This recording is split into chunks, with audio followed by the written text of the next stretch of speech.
ભરૂચ જિલ્લા પોલીસ દ્વારા પોલીસ જવાનો અને અધિકારીઓના સ્વાસ્થ્ય અને ફિટનેસને પ્રોત્સાહન આપવા માટે પોલીસ હેડક્વાર્ટર ખાતે સન્ડે ઓન સાયક્લોન કાર્યક્રમનું આયોજન કરવામાં આવ્યું હતું। કાર્યક્રમનો મુખ્ય ઉદ્દેશ્ય ફિટ પોલીસ હેલ્ધી પોલીસનો સંદેશ ફેલાવવાનો હતો। કાર્યક્રમની શરૂઆત સવારે યોગ અને ઝુંબા સત્રોથી શરૂ થઈ હતી, જેમાં પોલીસ જવાનો અને અધિકારીઓ ઉત્સાહપૂર્વક ભાગ લીધો હતો। આ સત્રો બાદ પોલીસ હેડક્વાર્ટરથી સાયકલ રેલીનો પ્રારંભ કરવામાં આવ્યો હતો। આ રેલી 5 બત્તી સર્કલ સુધી જઈને પરત હેડક્વાર્ટર આવીને પૂર્ણ થઈ હતી। સાયકલ રેલીમાં મોટી સંખ્યામાં પોલીસ જવાનો, અધિકારીઓ અને હેડક્વાર્ટરના સ્ટાફે ભાગ લીધો હતો। આ પ્રસંગે ઝઘડિયા ડીવાયએસપી અજયકુમાર મીણા ખાસ ઉપસ્થિત રહ્યા હતા અને તેમણે પણ સાયકલ રેલીમાં જોડાઈને જવાનોનો ઉત્સાહ વધાર્યો હતો। આ પ્રકારના કાર્યક્રમો પોલીસ કર્મીઓને તેમની વ્યસ્ત ફરજો વચ્ચે પણ સ્વાસ્થ્ય પર ધ્યાન આપવા માટે પ્રેરણા પૂરી પાડે છે। Bureau report CN24 news.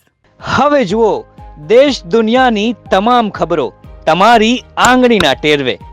ઉઠાવો મોબાઈલ અને Google Play Store પરથી ડાઉનલોડ કરો અમારી CN24 ન્યૂઝ મોબાઈલ એપ।